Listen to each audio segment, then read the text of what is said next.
Hi, my name's John.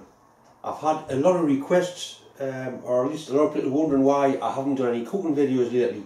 It's not because Debs is bored us from the kitchen or anything silly like that. I just haven't had time. I've been busy in a workshop in home. I've also got a full-time job as well as trying to do videos, so I just basically haven't had time. Tonight Deb's at work. I've got a bit of spare time. She's left us no tea, so I've been to the butcher's. I bought a nice gammon steak. I've got a pineapple. I've got some potatoes. I've got some nice fresh eggs. So I'm going to do myself something nice and simple: gammon steak, chips with egg and pineapple. There'll probably be a little bit of machining in the video later on. We need to prepare the fruit, the pineapple. I'll see how 10 goes. I might devise a special method of preparing the pineapple. Anyway, if you don't want to watch a cooking video, don't watch this, or at least skip forward 20 minutes and you might find a little bit of machining towards the end. Right, this is the steak I bought, a nice fresh gammon steak. A little bit of pepper. You don't put salt on gammon because you often find it is quite salty anyway. A little bit of pepper on there, and we'll just let that stand for a little bit before we fry it. I'm just going to dry fry that. Right, so I've got my steak, a couple of potatoes which I'm going to peel and just do proper chips in a proper chip pan. None of your microwave or oven stuff here, all proper gear.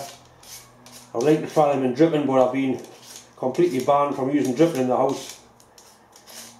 So I'm just going to use good quality vegetable oil.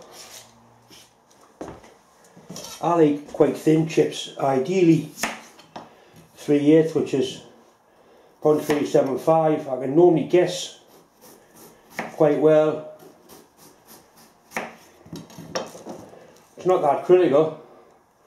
0.3765. That one's a little bit thick. I'm going to be alright. It'll still cook alright.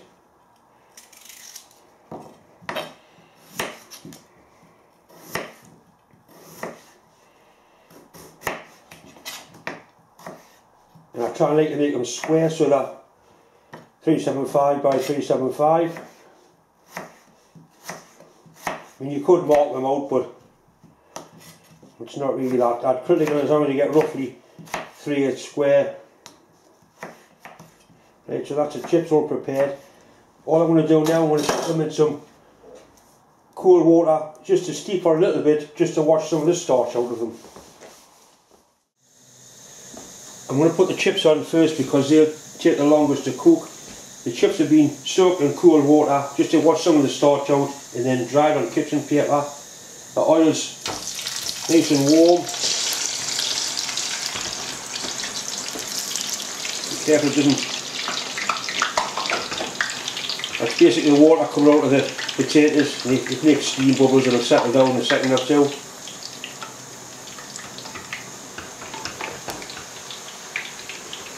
Right, that's calmed down.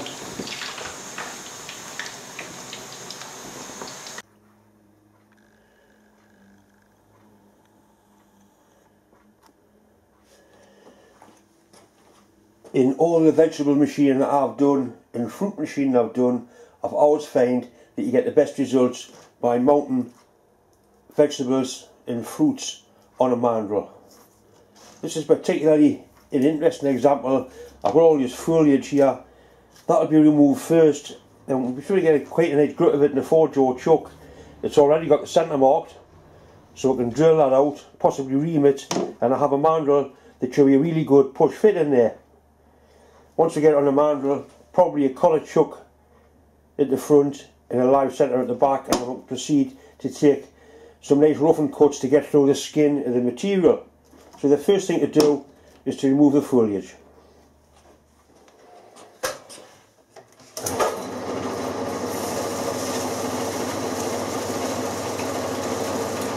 I found fruits like this to be basically self-lubricating. You don't need to use any cutting fluid at all.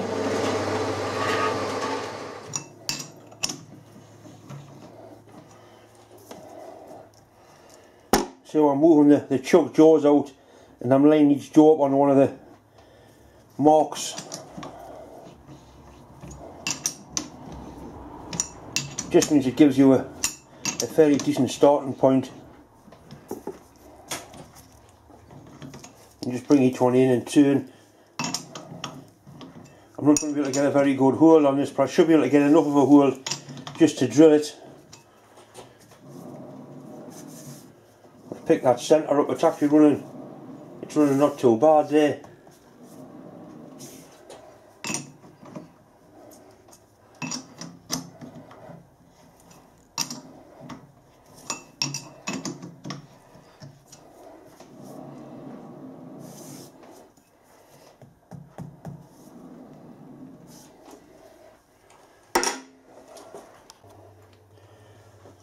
I would normally put a facing cut across there and then centre drill it, but I really haven't got that good a hold of it in the chuck, so I'm just going to centre drill it, and then I'm still going to find a decent sized drill.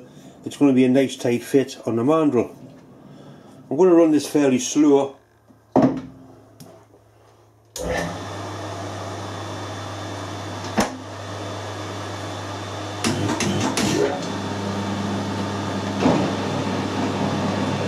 That looks reasonable. You can see it's not actually that far off centre. All you want to do is start the counterpart of the drill to start on. As I've already said, most vegetables and fruits are quite happy to be cut dry.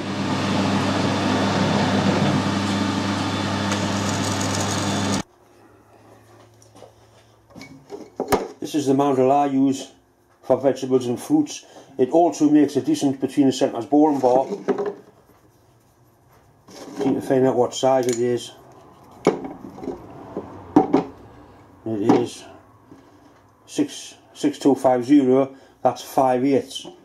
So I would think if I put a 9/16 drill through there, that should give us enough of an interference fit, because I've also got this part of the tool here which will act a bit like a driving dog and make sure it doesn't slip.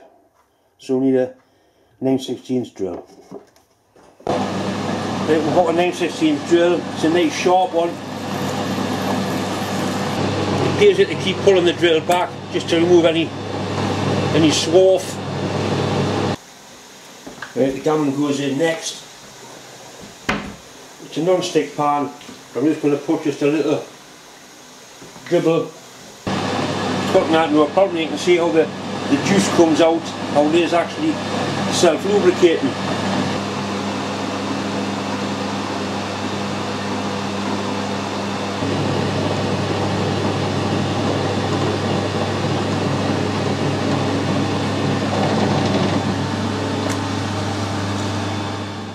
Right, now to see what sort of fit we've got, and that does feel nice. I'm going to use the lathe tailstock just to push the mandrel through, and that seems to be doing the job quite nicely. It is a good fit.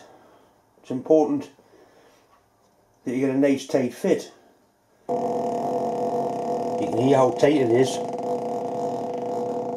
and that cross piece, that centre drill in the rear of it, is going to bite in like that, and that is really going to have it's going to be a nice tight driving fit. There's no way that's going to spin on the mandrel.